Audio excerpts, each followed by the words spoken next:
Episode 2. His eyes flash to my face as he grips the crotch of my panties and tugs them down my legs. He could have just ripped them off. It probably would have taken less effort, and that little show of restraint almost makes this worse. Or better. I'm honestly not sure.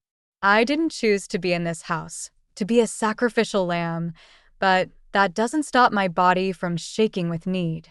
I bite my bottom lip as he moves down my body, and I know I should argue more, should never have let the word yes leave my lips.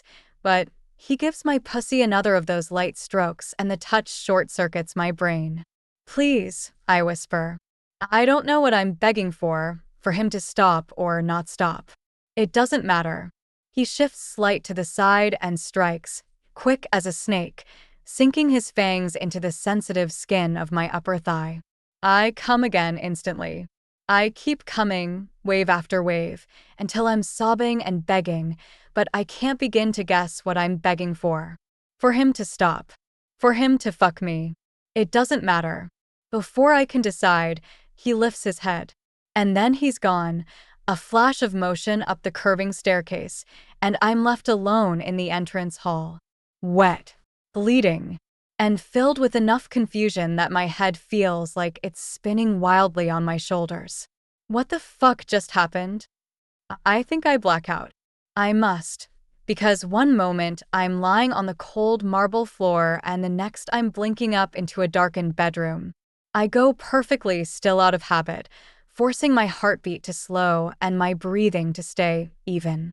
I can see well in the dark, courtesy of my vampire blood, and I pick out the features of a bedroom that must have been the height of luxury sometime in the last few hundred years. It hasn't been kept up in the meantime. There's dust on every surface of the heavy wooden furniture, and the canopy overhead is filled with holes and worn nearly transparent. I count to 100 slowly, and then do it again. Nothing moves in the room except for the steady rise and fall of my chest. I can't lay here forever, no matter how much part of me wants to curl into a ball and wait for this all to be over. Maybe another woman in my position would. Maybe the last sacrifice sent to this place did. It's not who I am. My life has been hell since I was old enough to realize my position within the vampire colony my father rules. I am the worst of all things. Magicless. Bastard. The product of my monster of a father and one of his human mistresses he pretends is there of her own free will, rather than an exotic pet he likes to keep to prove his power. Unlike other damper children of bloodline vampires, I have no magic to speak of. I fit nowhere, and so every move I made was an insult deserving punishment. For years, I didn't understand why he resisted killing me and getting me out from underfoot once and for all. Now I do. This is where he planned to send me all along. A sacrificial lamb. A womb just waiting to be filled with one of the failing vampire bloodlines my father holds so highly. And if I die before accomplishing that, he'll lose no sleep over it. Under other circumstances, mainly, if I'd inherited his magic like I should have, my getting pregnant would make me his heir. Now, he wants me to serve as a vehicle to bring another bloodline under his control. It seems particularly cruel, but I've long since stopped expecting anything resembling kindness from my father. I let rage propel me to sit up and gingerly touch my neck. The bites are small puncture wounds. The vampire didn't so much as tear my skin, though I'm not about to thank him for it. Him. Malachi Zion. If my father is to be believed, this vampire can trace his bloodline back to one of the original 7 vampires. There are only 2 types of vampire: turned and bloodline. Over time, the number of turned vampires has far outnumbered the bloodline ones born, something rare even before vampires withdrew and hid away from humans, and now practically non-existent, which means those family lines are in danger of dying out. Which is supposedly where I come in. I sigh and climb carefully off the bed. My thigh aches, but my busted knee aches worse. The hike did me no favors. I limp to where my suitcase is tucked near the door. It appears untouched, but when I lay it down and open it, I find things rifled through. Nosy as vampire, I mutter. A quick search finds what I feared. He's taken my knife. I glare at the mess of clothing in the suitcase. What's the fucking point? You're like 200 years old, and I'm half human. I couldn't kill you with that knife if I tried. If he's lurking close enough to listen to me rant, he makes no appearance to reveal it. It's just as well. Even with my vampire side accelerating my healing, I'm a little lightheaded from blood loss.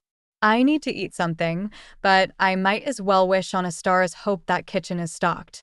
Still, the alternative is hiding in my room until the vampire starts wanting a snack and seeks me out again.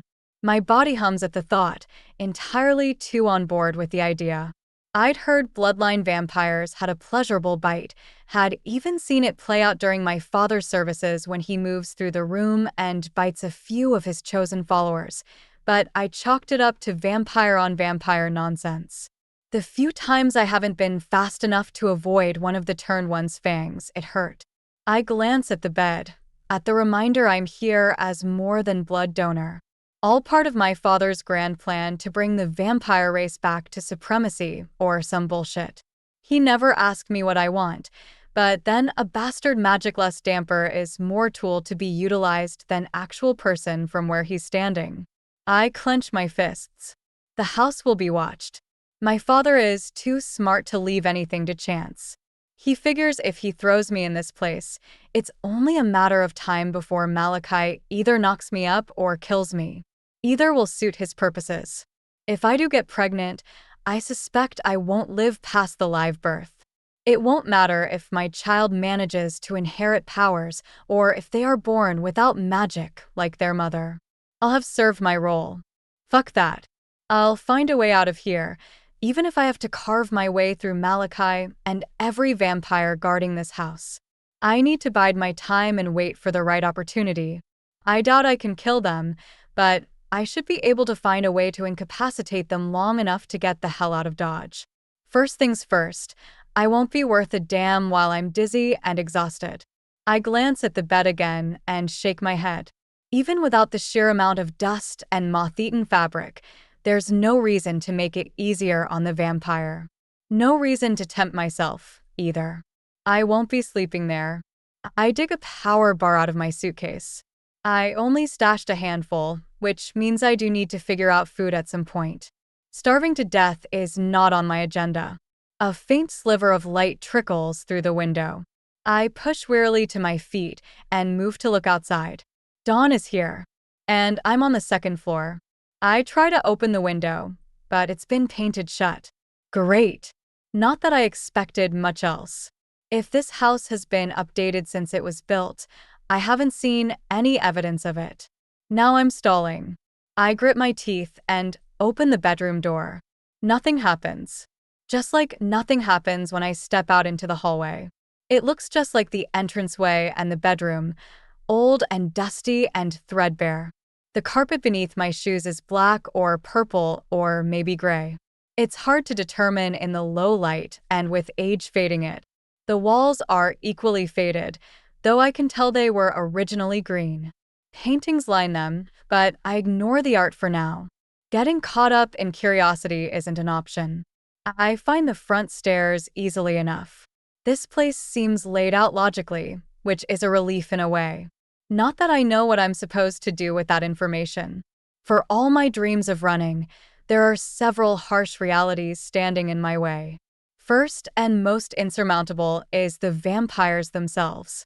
They're faster than me, stronger than me, and all of them, from Malachi to my father to the guards no doubt lingering at the edges of the property, have a vested interest in me staying trapped exactly where I am. But it's more than that. The only things I know about human society are what I've gleaned from the few servants my father keeps and the books my mother somehow managed to smuggle into the colony.